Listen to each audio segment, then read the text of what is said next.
Hello viewers, உலகத்திலே net கம்மியாக கிடைக்கிற அதிகமாக நெட்டு யூஸ் பண்ணுற நாடு தெரியுமாங்க? அது நம்ம இந்தியா தாங்க. மற்ற நாடுகளில் போய் நெட்டு பார்த்தீங்கன்னா உண்மையிலே வேறு லெவலில் காசு, உண்மையிலே ஒரு 5 ஜிபிக்கு இவ்வளோ காசு, 10 ஜிபிக்கு இவ்வளோ காசுன்னு அதிக காசு வாங்கல.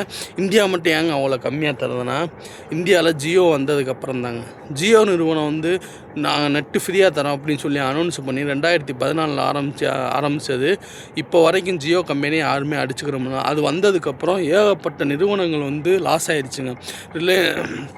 ஏகப்பட்ட நிறுவனங்கள் இது ஏர்செல்லு, ஏர்டெல்லு இந்த மாதிரி நிறுவனங்கள் எல்லாமே உட்காந்துருச்சுங்க ஜியோ வந்ததுக்கப்புறம். ஜியோ அப்படி என்னங்க டார்கெட் பண்ணாங்கன்னா, ஜியோ வந்து நாங்கள் ஃப்ரீயாக தரோன்றது அவங்களோட டார்கெட் வந்து நாங்கள் ஃப்ரீயாக தரோம் நெட்டு அப்படின்னு சொன்னதாங்க. எல்லா மக்களையும் வாங்க வச்சாங்க. எல்லா மக்களும் வாங்கி அதிக பேர் வாங்கின பிறகு அதுக்கு வந்து ஒரு ப்ரைஸ் பண்ண ஆரம்பித்தாங்க. அந்த ப்ரைஸ் வந்து அதிக பேர் கட்ட ஆரம்பித்தோம். அப்போ மொத்த லாபமும் அவங்களுக்கு தான். இப்போ வந்து 1,00,000 பேர் வந்து ஒரு ரூபா கொடுத்தாங்கன்னா அது 1,00,000 ரூபா ஆயிருங்க. 1,00,000 பேர் ரூபா கொடுத்தாங்க. அப்போ 1,00,000 பேர் 200 300 கொடுக்குறாங்கன்னா எவ்வளோ பணம் வரும்? அதே இது இந்தியாவில் உள்ள மக்கள் தொகை வந்து 160 கோடிக்கு மேலே அதிக பேர் ஜியோ யூஸ் பண்ணுறாங்க. கிட்டத்தட்ட எனக்கு தெரிஞ்சு ஒரு 70 கோடி பேராது அந்த ஜியோ சிம் யூஸ் பண்ணுவாங்க. 70 கோடி பேருமே மாதம் ரீசார்ஜ் பண்ணுறாங்க.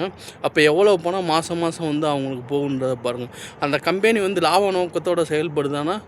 லாப நோக்கத்தோடு செயல்பட்டாலும் ஆனால் நெட்டை வந்து அள்ளி கொடுத்தது வந்து ஜியோ தாங்க. நம்ம இந்தியாவில் இப்போ நம்ம அதிகமாக அந்த கால டைமிங்லாம் 1 ஜிபி 1 மாதத்துக்கு யூஸ் பண்ணோம். உங்களுக்கு நல்லா ஞாபகம் இருக்கும். 1 ஜிபி 1 மாதத்துக்கு யூஸ் பண்ணோம். இப்போ 1 ஜிபி இல்லை, 5 ஜிபி ஒரு நாளைக்கு பத்தலை. அந்தளவு கொண்டு வந்து பொருளாதார வளர்ச்சியை உண்டு பண்ணியிருக்காங்க.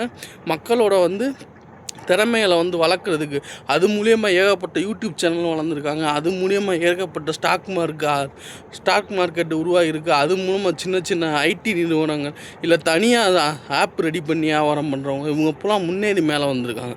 ஸோ ஜியோ வந்ததுக்கப்புறம் தான் இந்த அடிப்படை தேவை வந்து எல்லாமே உயர்ந்ததுக்கு காரணம். ஜியோ வந்து உண்மையிலே ஒரு பெஸ்ட்டான ஒரு கம்பெனிங்க. அவங்களோட திறமை வந்து எய்ம் பண்ணி பிளான் பண்ணி செஞ்சுருக்காங்க. ஆனால் அதே மாதிரி அவங்க சக்ஸஸ் அடைஞ்சிருச்சு.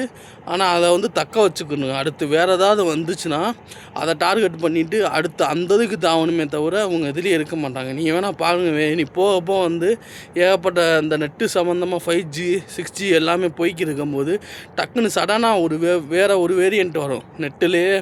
இப்போ இசிம் வந்துடுச்சு, இல்லை சேட்டலைட் கனெக்ஷன் இந்த மாதிரி ஐட்டங்கள்லாம் உள்ளே வர ஆரம்பிச்சிச்சுன்னா அவங்க அதுக்குள்ளேயும் போய் தான் ஆகணும். ஸோ அதையும் பிளான் பண்ணி தான் அவங்க வச்சுருப்பாங்க.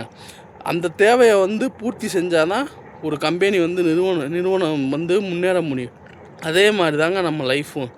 ஒரு டார்கெட்டை வந்து எய்ம் பண்ணி வச்சுட்டு அந்த டார்கெட்டை அச்சீவ் பண்ணுறதுக்கு கொஞ்சம் கொஞ்சமாக உழைக்கணும்.